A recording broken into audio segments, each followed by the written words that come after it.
और वह उसी पैर के पास पहुंच जाता है जहां पर वह राजकुमार तोता बनकर छुप कर रहता था।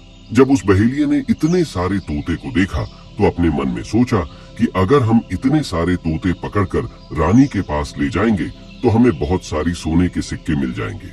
लेकिन वह बहेलिया सोचता है कि हम इतने सारे तोतों को पकड़ेंगे कैसे। तो जैसे ही सुबह हुई उस पैर से सारे तोता उड़कर दाना पानी के लिए बाहर चले जाते हैं और इधर बहेलिया चाकू से पैर पर चारों तरफ कट लगा देता है जिससे कि पैर से बहुत सारे गोंद निकल जाते हैं। पैर के चारों तरफ ही गोंद हो जाते हैं। जो लोग गोंद के बारे में नहीं जानते, मैं उन्हें बता दूं कि हर पैर पर एक प्राकृतिक गोंद निकलता है जिससे हम कुछ भी चिपका सकते हैं। तो दोस्तों, अब बहेलिया सोचता है कि जब भी वह सारे तोते आएंगे, इस पैर पर बैठेंगे, वह सभी इस पैर में चिपक जाएंगे और मैं आसानी से उन्हें लेकर चला जाऊंगा। बहेलिया वहीं छिप करके देखने लगा और जब शाम हुई सारे तोता वापस आए और वह तोता जैसे ही पैर पर बैठे सभी का पैर उस गोंद में चिपक गया क्योंकि पूरे पैर में गोंद ही गोंद लगा हुआ था। अब तो सारे तोते परेशान हो गए। उनमें राजकुमार जो अभी तोता बना हुआ था वह भी चिपक गया था। सारे तोते राजकुमार से कहते हैं, क्योंकि सारे तोते राजकुमार को अपना गुरु मानते थे, कि आप कुछ भी सोचो, हम सबको बाहर निकालो, नहीं तो सुबह तक बहेलिया आएगा और हमें पकड़ कर लेकर चला जाएगा। वह राजकुमार कहता है कि तुम बिल्कुल चिंता ना करो, जब सुबह वह बहेलिया आएगा तो तुम सभी ऐसा करना कि उस बहेलिया को लगे कि सारे तोते मर चुके हैं और जब सभी तोते को पैर से छुड़ाकर नीचे फेंक दें तो सभी उड़कर भाग जाना। सभी तोता कहते हैं, ठीक है गुरुदेव। सुबह हुई। जैसे ही बहेलिया पैर के पास पहुंचा, सभी तोता ऐसे लटके हुए थे जैसे कि वह सभी मरे हुए हैं। जब बहेलिया तोतों को देखा तो सोचा कि अरे, ये क्या हो गया? ये तो सभी मर गए। अब हमें सोने के सिक्के कैसे मिलेंगे? फिर बहेलिया ने सोचा कि चलो अब इन्हें छुड़ा देते हैं। बहेलिया पैर पर चढ़ा और उनको छुड़ा कर नीचे फेंकने लगा। बहेलिया ने सभी तोते को छुड़ा कर नीचे फेंक दिया, लेकिन जो राजकुमार था, जो तोता बना हुआ था, वह वहीं पर रह गया और नीचे जितने भी तोते थे वो सभी उड़कर भाग गए। बहेलिया ने सोचा, अरे ये क्या हुआ?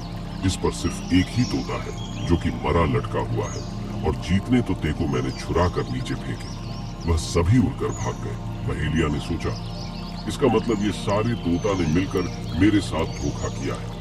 अब वह राजकुमार जो था, जो तोता बना हुआ था, वही सिर्फ पैर पर लटका हुआ था। वो बहेलिया कहता है कि यह सब तुम्हारी चाल है। चलो अब मैं तुम्हें लेकर जाऊंगा और रानी के हाथ बेच दूंगा और मुझे 5 सोने के सिक्के मिल जाएंगे। और इधर वो बहेलिया उस तोता को बेचने के लिए रानी के पास जाने लगता है। रास्ते में वह तोता कहता है, जो कि राजकुमार था, वह बहेलिया से कहता है कि तुम मुझे कहाँ ले जा रहे हो? तो वह बहेलिया कहता है, मैं तुम्हें बेचने के लिए रानी के पास ले जा रहा हूँ। अगर मैं तुम्हें वहाँ बेच दूंगा तो मुझे 5 सोने के सिक्के मिलेंगे।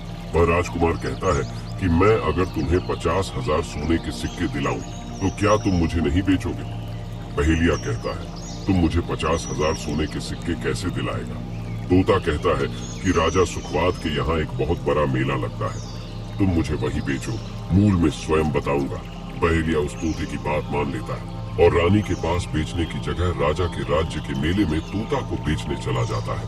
और राजा के राज्य में यह नियम था, अगर किसी व्यक्ति का सामान शाम तक नहीं बिके तो वह राजा स्वयं आकर उसे खरीद लेता था। बहेलिया उस तोते को लेकर बाजार में पहुंचा हुआ था। जब कोई व्यक्ति उस तोते को खरीदने आता तो वह पूछता कि यह कितने का है? तो वह बहेलिया कहता है कि तोता अपना दाम स्वयं बताएगा।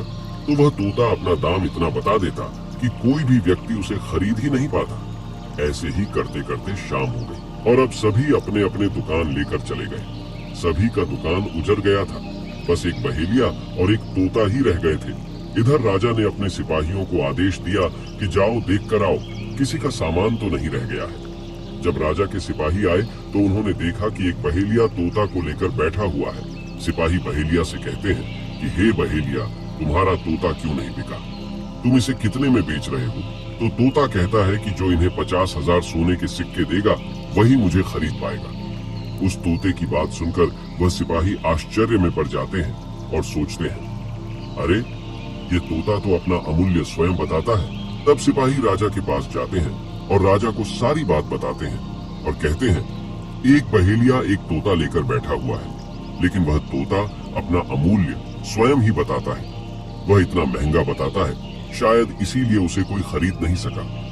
राजा सिपाहियों से पूछता है कि वह अपना मूल्य कितना बता रहा है, तो सिपाही कहते हैं अपना मूल्य 50,000 सोने के सिक्के बता रहा है। चलिए हम खरीदेंगे।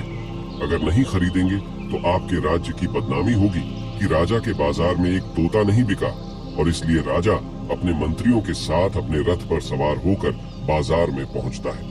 कहता है इसका क्या मूल्य है? बहेलिया हाथ जोड़कर कहता है कि राजा साहब अपना मूल्य तोता स्वयं बताएगा।